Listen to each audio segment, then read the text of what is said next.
नमस्कार दोस्तों। Ancient European history बहुत ही फेमस है, बड़ी ही इंटरेस्टिंग है। आर्कियोलॉजिस्ट ने यूरोप के अलग-अलग हिस्सों में खुदाई की है और वहाँ के प्राचीन मानव जीवन शैली और सभ्यताओं के बारे में जानने की कोशिश की है। और मैं आपको बता दूं कि इनमें से एक हिस्सा ग्रीस भी है और बड़े ही इंटरेस्टिंग फैक्ट्स ग्रीस के बारे में सामने आए हैं। इस वीडियो में हम एंशिएंट ग्रीस के बारे में बात करने वाले हैं, मेनली प्री हिस्टोरिक एरा के बारे में बात करने वाले हैं, जो ग्रीस में prehistoric era in Greece के बारे में।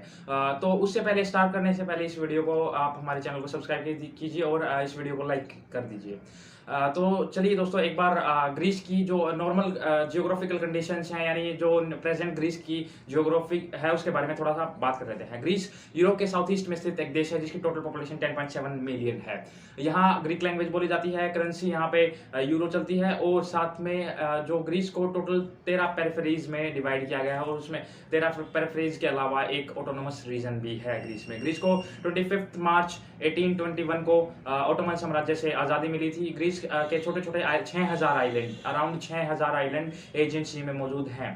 और ग्रीस के बारे में अगर हम और जानें तो ग्रीस की राजधानी एथेंस है और एथेंस ही ग्रीस का सबसे बड़ा शहर है। ग्रीस को मैथमेटिकल प्रिंसिपल्स, ओलंपिक गेम्स और वेस्टर्न कल्चर, वेस्टर्न लिटरेचर का जनक भी बोला जाता है। एंशिएंट ग्रीस के टॉपिक में मेनली हम prehistoric period in Greece और क्लासिकल पीरियड इन ग्रीस के टॉपिक को इंक्लूड करते हैं। तो इस वीडियो में भी मैं प्री हिस्टोरिक पीरियड के फर्दर 3 ग्रुप्स होते हैं, 3 कैटेगरीज होती हैं, उसमें से एक कैटेगरीज इस वीडियो में, इस पार्ट 1 में हम आपको बताने वाले हैं। और जो रेस्ट ऑफ जो कैटेगरीज हैं, जो रेस्ट ऑफ ग्रुप हैं, वो अगली वीडियो में, फिर उसके बाद अगली से अगली वीडियो में क्लासिकल ग्रीस के बारे में। तो मैं प्री हिस्टोरिक पीरियड के पार्ट 1 को शुरू करने से पहले कुछ बेसिक्स बताना चाहूंगा। आपने कहीं पे बीसी देखा होगा या एडी भी देखा होगा। तो बीसी या बीसीई का मतलब क्या होता है और एडी का क्या मतलब होता है। बीसीई या बीसी की फॉर्म होती है ईयर्स बिफोर जीसस क्रिस्ट, यानी जीसस क्रिस्ट के जन्म से पहले। मतलब अगर कहीं पे ये दे रखा है कि 2000 यानी 2000 बीसी, तो इसका मतलब होता है जीसस क्रिस्ट के जन्म से 2000 साल पहले। और एडी का मतलब होता है एनो डोमिनी। एनो डोमिनी एक लैटिन वर्ड है जिसका मतलब होता है years after birth of Jesus Christ. Jesus Christ के जन्म के कुछ साल बाद, यानी मतलब अगर 200 बीसी दे रखा है या 300 बीसी आपको अगर कहीं पे दिखे, तो इसका मतलब होता है जीसस क्रिस्ट के 300 जन्म के वो घटना घटित हुई है। तो चलिए अब और बेसिक्स को छोड़कर बीसी और बीसी एक ही बात है, और एडी का मैंने आपको बताया। और साथ में आपको बीपी भी कहीं पर मिल सकता है जिसका मतलब होता है ईयर्स बिफोर प्रेजेंट, मतलब वर्तमान से कुछ साल पहले। मतलब अगर आप ये दे रखा है 3000 बीपी, तो मतलब होता है 3000 बीपी का मतलब होता है 3000 आज से 3000 साल पहले, वर्तमान से 3000 साल पहले। तो अब चलिए इन डेट्स को छोड़कर, बेसिक्स को छोड़कर, अब प्री हिस्टोरिक असली मेन मुद्दे पर आते हैं। Pre historic period pre historic period होता क्या है। सबसे पहले प्री हिस्टोरिक का मतलब होता है प्रागैतिहासिक। प्रागैतिहासिक काल यानी ऐसा काल जिसमें हुई घटनाओं का हमारे पास कोई लिखित वर्णन ना हो। आर्कियोलॉजिस्ट ने खुदाई करके वहां से साक्ष्य प्राप्त करे और उनसे एस्टिमेशन लगाया कि उस टाइम की जीवन शैली और उस टाइम के लोग कैसे रहते थे, कैसे मतलब क्या उनकी एक्टिविटीज थी वगैरह वगैरह। तो प्री हिस्टोरिक पीरियड को ग्रीस के और रेस्ट ऑफ द वर्ल्ड के पूरे वर्ल्ड के रिलेशन में 3 ग्रुप्स में डिवाइड किया गया है, 3 कैटेगरीज में डिवाइड किया गया है। पहली कैटेगरी स्टोन एज, फिर उसके बाद ब्रॉन्ज एज, फिर उसके बाद आयरन एज यानी पत्थर युग, फिर उसके बाद कांस्य युग और उसके बाद है लौह युग। और इन मतलब इस प्री हिस्टोरिक पीरियड को किस बेसिस पे क्लासिफाई किया गया है, वो बेसिस है उस जमाने, उस युग में रहने वाले लोगों द्वारा बनाए गए हथियारों में यूज होने वाला मटेरियल। मतलब जिस मटेरियल से वो हथियार बनाते थे उसको बेस बना रखा है इस प्री हिस्टोरिक पीरियड को क्लासिफाई करने के लिए। मतलब अगर स्टोन एज होगी, स्टोन एज का मतलब पत्थर युग, तो पत्थर युग का मतलब है उस जमाने में, उस युग में रहने वाले जो लोग थे वो अपने हथियार और अपनी यूटिलिटी की चीजें बनाने के लिए पत्थरों का ही इस्तेमाल करते थे। तो स्टोन एज की बात करते हैं। इस वीडियो में हम मेनली स्टोन एज की ही बात करेंगे। जो ब्रॉन्ज एज और उसके बाद जो आयरन एज है वो मतलब ग्रीस के रिलेशन में, रेस्ट ऑफ द वर्ल्ड की बात नहीं कर रहा मैं, सिर्फ ग्रीस के रिलेशन में प्री हिस्टोरिक पीरियड की बात कर रहा हूँ। और फिर उसके बाद मैं आपको बता रहा था कि स्टोन एज की बात करेंगे हम इस वीडियो में, ब्रॉन्ज एज और आयरन एज की नेक्स्ट वीडियो में बात करेंगे जो ग्रीस के रिलेशन में है। तो ग्रीस में स्टोन एज कैसे क्या हुआ, तो मैं आपको बताता हूँ कि स्टोन एज यानी स्टोन एज जो पहला पार्ट है प्री हिस्टोरिक पीरियड का, उसमें उसकी भी फर्दर उसको भी फर्दर क्लासीफाई किया गया। उसकी भी कैटेगरीज हैं, फर्दर 3 कैटेगरीज हैं। फर्स्ट कैटेगरी है, फर्स्ट ग्रुप है पैलियोलिथिक, सेकंड है मेसोलिथिक और थर्ड है नियोलिथिक।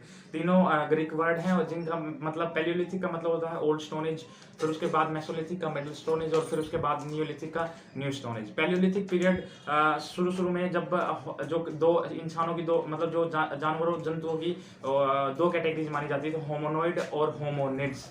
होमोनोइड में मेनली जो बंदर थे, प्राइमेप और एप्स, वो आते थे। फिर होमोनिड का विकास हुआ, यानी जो होमोनिड्स थे, यानी जो पुराने जमाने के हमारे जो पूर्वज थे, जो आदमी थे पुराने जमाने के होमोनिड्स, उनसे ही उनकी ही फर्दर काफ़ी कैटेगरीज थी, होमो इरेक्टस, होमो सेपियंस और वगैरह वगैरह। तो यानी होमो निएंडरथालिंस भी थे एक जगह पे। तो ये जो जितने भी होमोनिड्स थे, ये दो पैरों पर खड़े हो सकते थे, दो पैरों पर चल सकते थे और साथ में इनका ब्रेन होमोनॉइड्स की कंपैरिजन में काफ़ी बड़ा था। तो पैलियोलिथिक पीरियड को उसी टाइम मतलब वो टाइम है जब होमोनिड्स मतलब मानव का विकास शुरू ही हुआ था, इतना ज़्यादा विकास नहीं हुआ था। तो उस टाइम पैलियोलिथिक यानी ओल्ड स्टोन एज और नियोलिथिक दोनों स्टोन एजेस में मिडल और मतलब जो ओल्ड स्टोन एज और मिडल स्टोन एज में, दोनों स्टोन एजेस में, दोनों पीरियड्स में जो क्लाइमेट स्टेबिलिटी थी वो नहीं थी। मतलब जो क्लाइमेट था वो काफ़ी चेंज होता रहता था, फ्लक्चुएट होता रहता था। तो मतलब लोग एक स्थान से दूसरे स्थान पर अपने जीवन निर्वाह करने के लिए मूव करते रहते थे, एक ही स्थान पर स्टेबल नहीं थे। तो ग्रीस के रिलेशन में काफ़ी कुछ साक्ष्य है पैलियोलिथिक या मतलब जो मेसोलिथिक पीरियड के रिगार्डिंग इतने मिले नहीं है। ग्रीस में सिर्फ एक आर्कियोलॉजिकल साइट है फ्रेंचिटी केव, उसी में कुछ पैलियोलिथिक और मेसोलिथिक से जुड़े साक्ष्य मिले हैं। करीब 25 से 50 लोगों का ग्रुप था उस टाइम, और उनके थोड़े से हथियार जो कि पत्थरों के हथियार थे वो मिले हैं। मतलब मूव करते रहते थे ना लोग उस टाइम, तो मतलब जो हाउसेज वगैरह और जो मटेरियल्स थे उतना विकास भी नहीं हुआ था, तो उनकी कला भी इतनी ज़्यादा मतलब डेवलप नहीं हुई थी, विकास नहीं हुआ था, तो वो जितने भी साक्ष्य हैं वो नहीं मिले हैं। तो जो असली जो माना जाता है जीवन जो ग्रीस में एक अच्छा जीवन शुरू हुआ वो नियोलिथिक यानी न्यू स्टोन एज में शुरू हुआ। मतलब नियोलिथिक जो एज शुरू हुई थी वो 6800 बीसी में शुरू हुई थी, यानी 6800 जीसस क्रिस्ट के 6800 साल जन्म से, जीसस क्रिस्ट के जन्म से 6800 साल पहले न्यू स्टोन एज आई। न्यू स्टोन एज में काफ़ी डिफरेंट था जो क्लाइमेट था, क्लाइमेट स्टेबिलिटी थी, क्लाइमेट काफ़ी कंफर्टेबल था। तो लोगों ने क्या किया, जो उस टाइम के लोग थे, उस युग के जो लोग थे, उन्होंने मतलब मूव करना छोड़ दिया, मतलब अपनी घुमंतु जीवन शैली को मतलब एक स्टेबल जिंदगी में मतलब एक जगह पर स्थिर हो गए वो क्लाइमेट कंफर्टेबिलिटी की वजह से। और उन्होंने फिर ड्यूरेबल हाउसेज को बिल्ड करना शुरू कर दिया। मतलब वो घर थोड़े से स्ट्रॉन्ग होते थे, काफ़ी लंबे समय तक चल सकते थे। और फिर उसके बाद उन्होंने एग्रीकल्चरल एक्टिविटीज़ को भी काफ़ी करना शुरू कर दिया, और एनिमल हस्बेंड्री भी काफ़ी बढ़ी। तो अगर हम नियोलिथिक हाउसेज की पहले बात करें, नियोलिथिक एरा में, new stone age era Greece में जो हाउसेज थे उनको कैसे बनाया जाता था, मतलब क्या रॉ मटेरियल था। तो मैं आपको बता दूं कि पत्थरों से ही मेन जो फाउंडेशन थी, जो नींव रखी जाती पत्थरों, और मतलब जो दीवारें थी वो पत्थरों से ही बनती थी। उसके बाद जो छत थी उसको मतलब उस पूरे फाउंडेशन को, उस पूरी नींव को, और फिर उसके बाद जो दीवारों को ढका जाता था पेड़ पौधों की जो घास फूस है और साथ में जो मिट्टी होती है उससे। और जो मतलब नियोलिथिक पीरियड में भी जो स्टार्टिंग में जो घर बने थे वो भी उतने अच्छे नहीं थे, क्योंकि वो शुरुआत का पीरियड था, इसलिए मतलब उसमें क्या हुआ था कि एक ही कमरा होता था, और मतलब उस घर में कोई भी खिड़की नहीं होती थी, सिर्फ एक दरवाजा होता था, और बीच में मतलब पूरे कमरे के बीच एक ही कमरा होता था, तो एक ही कमरे के बीच में एक भट्टी होती थी जो उस पूरे घर को गर्म रखती थी और साथ में खाना बनाने के लिए भी यूज़ की जाती थी। फिर उसके बाद थोड़ा सा डेवलपमेंट हुआ, तो थोड़े से और स्टेबल हाउसेज थोड़े से और ड्यूरेबल हो गए, और थोड़ा सा आर्किटेक्चरल इनोवेशन हुआ। तो सांगली टाइप के हाउसेज थोड़े से विकास होने लगा, मतलब थोड़ा सा हाउसेज में, मतलब जो घरों में थोड़ा विकास होने लगा, इनोवेशन होने लगी, मतलब जो खिड़कियां वगैरह बनने लगी, और थोड़ी सी फाउंडेशन और ज़्यादा मतलब थोड़ी सी बेहतर पहले जो मतलब शुरुआत में थी उससे बेहतर बनाने लगे लोग। फिर उसके बाद अगर हम नियोलिथिक टूल्स मैन्युफैक्चरिंग की बात करें, देखिए टूल मैन्युफैक्चरिंग क्यों ज़रूरी होता है, मतलब टूल्स जो हथियार हैं वो क्यों ज़रूरी होते हैं। एक तो मतलब जो जंगली जानवर होते थे उनसे अपनी सुरक्षा के लिए हथियारों की ज़रूरत पड़ती थी उन लोगों को, और साथ में अपना शिकार करने के लिए, अपने खाने का इंतजाम करने के लिए भी टूल्स की ज़रूरत होती थी। तो ऑब्वियस सी बात है, न्यू स्टोन एज थी, स्टोन पीरियड था, तो जो टूल्स मैन्युफैक्चरिंग और अपनी यूटिलिटी की जो चीज़ें बनाते थे वो लोग, वो अपने हथियार जो बनाते थे वो पत्थरों से ही बनाते थे। उसमें हथियारों में मेनली एक्सिस जो कुल्हाड़ियाँ होती हैं वो लीव शेप्ड फ्लिंट और साथ में कुछ ब्लेडर्स जो मतलब नुकीले ब्लेड्स होते हैं पत्थरों से ही, जो एज जिनके एजेस शार्प कर लिए जाते हैं पत्थरों को रगड़ रगड़ कर। और फिर उसके बाद थोड़े से डिगर्स वगैरह, यही जो मेन मेन वहाँ के टूल्स थे। फिर उसके बाद अगर हम नियोलिथिक आर्ट की बात करें, नियोलिथिक आर्ट मतलब शुरुआत में न्यू स्टोन एज एरा में काफ़ी इतना डेवलपमेंट नहीं हुआ था आर्ट के फील्ड में भी, पर जैसे जैसे मतलब जब एग्रीकल्चरल एक्टिविटीज शुरू हुई तो स्टॉक रियरिंग इकोनॉमी डेवलप होने लगी, मतलब जो ज़्यादा प्रोडक्शन होने लगा फसलों का, मतलब उत्पादन ज़्यादा होने लगा। तो इसीलिए उससे क्या हुआ कि जो फूड को इकट्ठा, मतलब खाने को इकट्ठा करने की जरूरत भी बढ़ी, तो उसके लिए पोट्री यानी पोट्स, अलग अलग टाइप के बर्तनों का निर्माण होना शुरू हुआ। तो फिर उसके बाद जब एंड में आकर, मतलब मिडल और एंड में आकर न्यूलिथिक एरा में, न्यू स्टोन एज एरा में आकर, तो मतलब काफ़ी अच्छी पोट्री का निर्माण लोग करने लगे थे। उसमें सिरामिक्स भी होते थे, मतलब एक ऐसे अट्रैक्टिव पैटर्न्स लोग बनाते थे अपने हाथों से। और मतलब एक तरह से आर्ट, बहुत अच्छी आर्ट पीस थे पोट्री के, जैसे आप स्क्रीन पर देख भी रहे होंगे। फिर उसके बाद वो पेंटिंग्स भी काफ़ी बनाते थे। पेंटिंग्स में मेनली वो शिकार करते हुए लोग, मतलब जो पेंटिंग्स आर्कियोलॉजिकल साइट्स जहाँ खुदाई हुई है वहाँ जो पेंटिंग्स मिली है उनमें जो साक्ष्य, उनमें जो मतलब दिखा रखा है, जो भित्ति चित्र बनाए गए हैं वो शिकार करते हुए लोगों के बनाए गए हैं। और पेंटिंग्स काफ़ी अच्छी थी उस टाइम से। तो उसके बाद जो और वो आर्ट के लिए मशहूर है नियोलिथिक पीरियड, मतलब ग्रीस में, वो है स्कल्पचर्स यानी मूर्तियाँ। जो वो लोग मूर्तियाँ भी काफ़ी अच्छी बनाते थे। ऑब्वियस सी बात है, पत्थर या मिट्टी की ही मूर्तियाँ वो बनाते थे। काफ़ी फीमेल यानी जो औरतें होती हैं उनकी काफ़ी मूर्तियाँ गिमिनी और सेस्क्लो नाम की दो आर्कियोलॉजिकल साइट्स से मतलब वो ये इकट्ठा की हैं उन्होंने, आर्कियोलॉजिस्ट ने।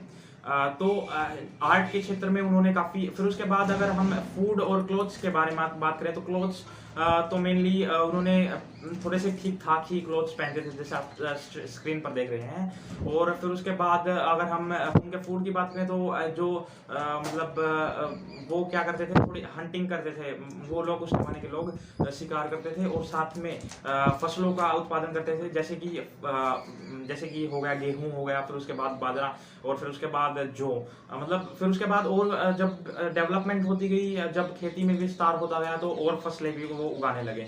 और वो लोग इसके अलावा वो पशुओं का पालन भी करते थे, पशुपालन भी करते थे। मेनली इसमें सुअर, बकरी, भेड़ वगैरह वगैरह ये जो पशु हैं ये मेनली ये वो पालते थे। और इन जैसे भेड़ की जो वूल होती है, ऊन होती है, उससे वो फिर मतलब अपने कपड़ों का निर्माण करने लगे। फिर उसके बाद अगर हम ये सब पता कहाँ से चला, अगर इसकी बात करें तो आर्कियोलॉजिकल साइट्स होती हैं, मतलब जहाँ मतलब जो आर्कियोलॉजिस्ट होते हैं, पुरातत्वविद, उन्होंने खुदाई की है काफ़ी जगह ग्रीस में। तो उनमें से काफ़ी जो अट्रैक्टिव जगह है, जो मतलब जो मेन जगह है वो है मेनली फर्स्ट है सेस्क्लो, फिर उसके बाद डिमिनी, फिर उसके बाद निया निकोमेडिया, फिर उसके बाद आती है पेंचुरी केव।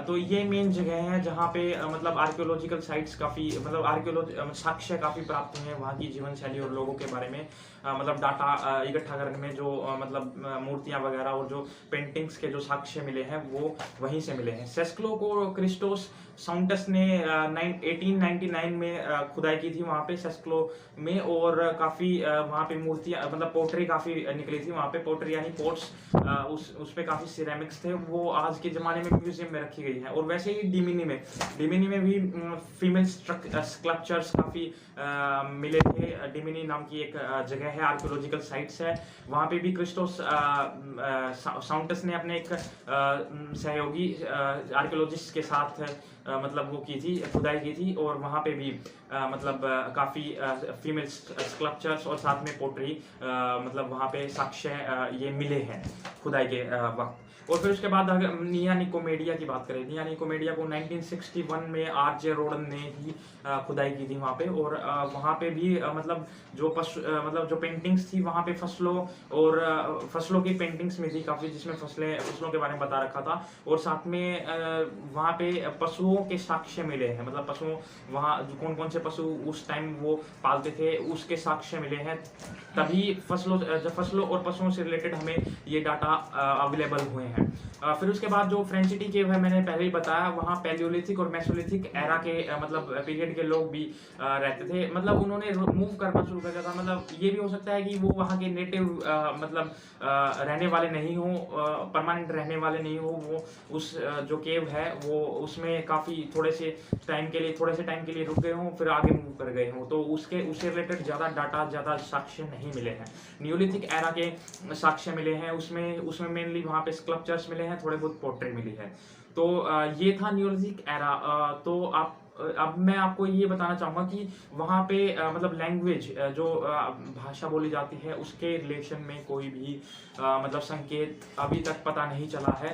न्यूलिथिक एरा में मतलब जो भी वो लैंग्वेज डेवलप हुई वो ब्रॉन्ज एज में ही डेवलप हुई थी। राइटिंग जो स्क्रिप्ट थी, ग्रीक स्क्रिप्ट थी, वो माइसिनियन और मिनोअस सभ्यता जो कि ब्रॉन्ज एज की सभ्यता थी वहीं पे उनकी शुरुआत हुई थी। तो लैंग्वेज का काफ़ी मतलब कंफ्यूजन है कि लैंग्वेज कौन सी बोली जाती थी, क्या कुछ होता था। और साथ में अगर मैं ट्रेड की बात करूँ तो ट्रेड उस टाइम के जो लोग थे वो फसलों और अपने एग्रीकल्चरल एक्टिविटीज जो करते थे वो सेल्फ कंजम्पशन के लिए करते थे, कमर्शियलाइजेशन के लिए नहीं करते थे। मतलब खुद उपभोग करते थे और मतलब अपना ट्रेड उतना इफेक्टिव नहीं था उस टाइम। और साथ में इतना ज़्यादा डेवलपमेंट भी नहीं हुआ था, थोड़ा सा ही डेवलपमेंट हुआ था। थोड़ा सा क्या कहें, मतलब थोड़ा बहुत ही डेवलपमेंट हुआ था। और साथ में मैं अगर उसके बात करूं करेंसी की, तो करेंसी भी मैं यह मतलब आर्कियोलॉजिस्ट का मानना है कि वहाँ पे बार्टर सिस्टम ही होगा। करेंसी से रिलेटेड कोई भी मतलब संकेत या फिर कोई साक्ष्य वहाँ पे नहीं मिले हैं। तो ये था न्यूलिथिक ग्रीस के बारे में थोड़ा सा ब्रीफ में मेरी तरफ से। आई होप कि आपको ये वीडियो काफ़ी अच्छी लगी होगी। अगर ये आप बता सकते हैं कमेंट्स में हमें ये वीडियो कैसी लगी, और अगर आपको अच्छी लगी हुई हो तो हमें प्लीज़ कमेंट करके बताइए और इस वीडियो को लाइक कीजिए। इन्फॉर्मेटिव लगी हो तो प्लीज़ इस वीडियो को शेयर कीजिए, ज़्यादा से ज़्यादा शेयर कीजिए अपनी ताकि आपके दोस्तों को भी कुछ न्यूलिथिक ग्रीस के बारे में कुछ पता चल सके। तो न्यूलिथिक एरा एक अच्छा एरा था, कंफर्टेबल एरा था, उसमें लोग काफ़ी अच्छी तरह से रहने लगे थे। मतलब जो और न्यूलिथिक एरा के लोगों को मतलब फर्स्ट फार्मर्स भी बोला जाता है, क्योंकि एग्रीकल्चरल एक्टिविटीज डेवलप होना वहीं से शुरू हुई थी। तो मिलते हैं नेक्स्ट वीडियो में जो होगी प्री हिस्टोरिक पीरियड के सेकेंड फेज की, जिसमें हम ब्रॉन्ज एज के बारे में बात करें। ब्रॉन्ज एज को भी फर्दर काफ़ी कैटेगरीज में डिवाइड किया गया है। फिर उसके बाद ब्रॉन्ज एज के बाद उसी वीडियो से या फिर उसी से अगली वीडियो में हम आयरन एज की बात करेंगे, जो आयरन एज में क्या घटनाएं घटित हुई ग्रीस में मेनली। फिर उसके बाद क्लासिकल पीरियड की बात करेंगे उससे अगले वीडियो में। क्लासिकल पीरियड में जो आर्चाइक और हेलेनिस्टिक पीरियड थे उसके बारे में और उसमें हुई घटनाओं के बारे में। तो आपको बाय।